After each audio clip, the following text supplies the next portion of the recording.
நாம் இன்று பேசப்போகும் தலைப்பு அஇஅதிமுகவின் 2026 சட்டசபை தேர்தல் எப்படி இருக்கும்?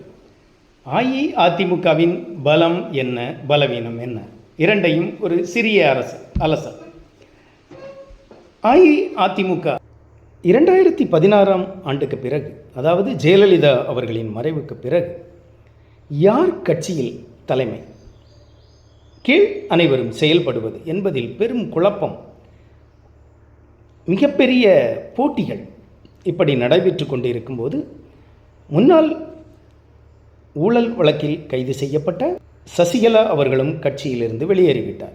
அதன் தொடர்ச்சியாக தலைமை பிரச்சனையின் காரணமாகவே முன்னாள் முதல்வர் ஓபிஎஸும் அஇஅதிமுகவிலிருந்து வெளியே சென்று விட்டார்கள்.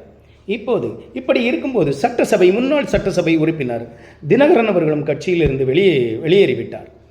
அதன் தொடர்ச்சியாக தற்போது செங்கோட்டையன் அவரும் கட்சியிலிருந்து வெளியேறி விஜயின் டிவிகே கட்சியில் இணைந்து விட்டார்.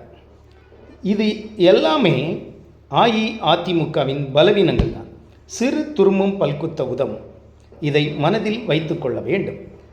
அதன் பிறகு இது எல்லாம் பலவீனமாக இருந்தாலும் மத்தியில் ஆட்சி செய்யும் பாஜக நமது அஇஅதிமுகவுடன் கூட்டணியில் இருக்கிறது. இது மிகப்பெரிய பலம்.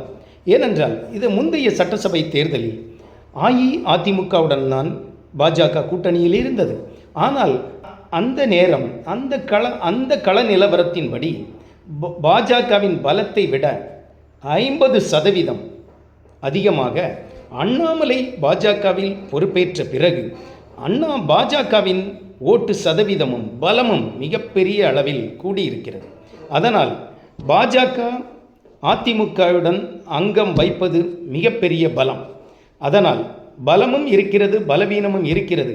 இருந்தாலும் திமுக என்ற பெரிய கட்சியை எதிர்த்து போட்டியிடும் போது இந்த பலவீனங்களை சரி செய்தால் வெற்றி நிச்சயம்.